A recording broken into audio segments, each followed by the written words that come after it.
शेरवंश आप सभी को उम्मीद करता हूँ आप सारे मजम होंगे, खुश होंगे। श्री जी की परम कृपा आप सबके ऊपर बरस रही होगी। दोस्तों, अगर आप परम पूज्य श्री सद्गुरुदेव भगवान से दीक्षा लेने के लिए राधा के लिए कुछ में दीक्षा का निवेदन कर चुके हैं, तो ये 4 बातें आप बिल्कुल अच्छे से समझ लीजिए कि ये 4 गलतियां आपसे बिल्कुल ना हो। अगर ये 4 गलतियां आप नहीं करेंगे तो डेफिनेटली आपकी दीक्षा का प्रोसेस बहुत अच्छा रहेगा, प्लस आपका जो भागवतिक उत्थान है वो बहुत अच्छा होगा। क्योंकि ये जो 4 गलतियां हैं ये अक्सर यूजर्स अपने कमेंट में बता रहे हैं कि कोई ना कोई गलती उनसे हो जा रही है, सभी से नहीं लेकिन बहुत सारे लोग ऐसे हैं जो इन 4 में से कोई एक गलती कर दे रहे हैं जबकि उन्होंने दीक्षा का निवेदन आश्रम में कर दिया है। तो अगर आप चाहते हैं कि सब कुछ अच्छा सा रहे, अच्छा सा मेरा मतलब है आपका भागवतिक उत्थान भी अच्छा रहे, प्लस जो आपकी दीक्षा का निवेदन आपने किया है, जो दिनचर्या आपकी हो रही है वो भी बढ़िया सी चले, आपके अंदर एक भाव बहुत अच्छा जनरेट हो। ये एक बेसिकली इस वीडियो का उद्देश्य है कि भाव की सबसे अच्छी है कि हम एक नए संप्रदाय में आ रहे हैं, एक नई उपासना पद्धति में आ रहे हैं, तो हमारे अंदर भाव जो उत्पन्न हो वो बिल्कुल वैसा हो जैसे हमारे परम पूज्य सद्गुरुदेव भगवान हमारे अंदर देखना चाहते हैं। तो वीडियो में हम यही जान लेते हैं कि क्या 4 सावधानियां हमें बरतनी है जब हम दीक्षा का निवेदन आश्रम में कर चुके हों।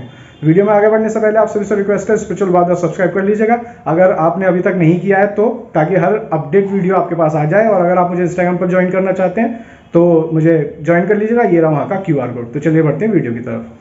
अब दोस्तों, सबसे पहले हम ये समझ लेते हैं कि सभी भाई बहन जिन्होंने दीक्षा के लिए निवेदन कर दिया है, उन्होंने आश्रम से दीक्षा के निवेदन का कार्ड या टोकन जो भी है वो मिल चुका है। तो सबसे पहले तो बहुत सारे लोगों ने कमेंट किया था, उनमें से कुछ लोग ऐसे हैं जिन्होंने एक गलती की, और वो गलती की कि उन्होंने जिस दिन दीक्षा का निवेदन किया और दीक्षा का निवेदन करने के बाद अपने घर वापस आ गए, तो घर वापस आने के बाद भी करीब 20-25 दिन निकलने के बाद भी उन्होंने दिनचर्या शुरू नहीं की जिस तरीके से आश्रम में बताई गई थी।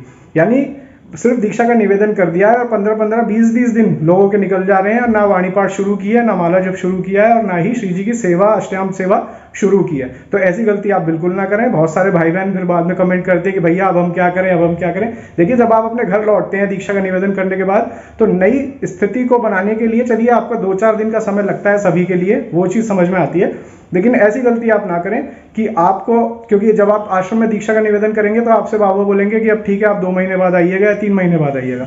अगर आप महीना भर, 20 दिन, 15 दिन इसी चीज़ में निकाल देंगे कि आपने दीक्षा का निवेदन भी कर दिया और दीक्षा के लिए आपको शुरू करने में ही आपको इतना टाइम लग गया, तो ये फिर ठीक नहीं है। तो अगर ऐसा हो जाए आपसे किसी वजह से, तो फिर बाबा को इस बारे में ज़रूर बताइएगा जब दोबारा आप आश्रम जाएं। दूसरी चीज़ आपको याद रखनी है दोस्तों कि लहसुन प्याज का आपको बिल्कुल उसी समय छोड़ देना है जब आप दीक्षा का निवेदन करके आ जाएंगे।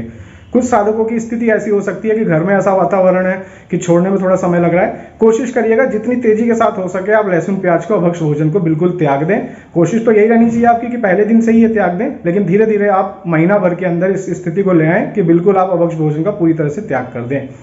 तीसरी चीज़, अगर ऐसी स्थिति होती है कि अभी आपने पूरी तरीके से लहसुन प्याज या अभक्ष भोजन का त्याग पूरी तरह से नहीं किया है, थोड़ा थोड़ा बल्कि आपने कम शुरू कर दिया है करना, लेकिन पूरी तरह से नहीं किया है, तब तक आप नीम की माला से राधा वल्लभ श्री हरिवंश की 11 माला करें। जब तक पूरी तरीके से अभक्ष भोजन का त्याग ना हो जाए तब तक तुलसी माला से राधा वल्लभ श्री हरिवंश का जाप आप नहीं करेंगे, जो 11 माला का नियम आश्रम से दिया जाता है। और चौथी चीज़ आपको ये बहुत अच्छे से याद रखनी है कि अपनी व्यवहार, अपनी वाणी और अपने अंतर्मन को शुद्ध रखने की कोशिश हमें पहले दिन से ही करनी है, क्योंकि हम सब बहुत ज़्यादा ऊट-पटांग के काम, ऊट-पटांग की वाणी और व्यभिचारों में लिप्त होने वाले नीच लोग हैं हम। तो ऐसे में हमारा ये बनता है कि जब हमारे गुरुदेव भगवान जिस दिन प्रसन्न होकर हमें गुरु मंत्र दें, तो उस समय हमारे अंदर की स्थिति इतनी अच्छी हो कि गुरु मंत्र हमारे अंदर पढ़ते ही अपना प्रभाव दिखाना शुरू कर दे। और ये तभी हो सकता है जब हमारा भोजन और विचार शुद्ध होंगे। तो ये चीज़ आपको बहुत अच्छे से ध्यान रखनी है। इन 4 चीज़ों का आप बहुत अच्छे से ध्यान रखिएगा जब आप दीक्षा का निवेदन करके आ चुके हों। जब तक आपकी दीक्षा होगी तब तक आपका अंतर्मन बहुत अच्छा हो चुका होगा अगर आप इन 4 बातों का पालन करेंगे। ये चीज़ आप बहुत अच्छे से याद रखें कि जो आश्रम से नियमावली ली है उसको बिल्कुल रेगुलर तरीके से पालन करें। मजबूरी में ही कोई ऐसी स्थिति आए कि आपको इफ बट कहने का मौका मिले, अदरवाइज कोशिश करिएगा कि वाणी जाप, माला जाप और सेवा में कोई त्रुटि ना आए। जल्दी मिलूंगा आपसे एक नए वीडियो पर, नए कंटेंट पर। अपना ख्याल रखिए, मुस्कुराते रहिए। शेयर में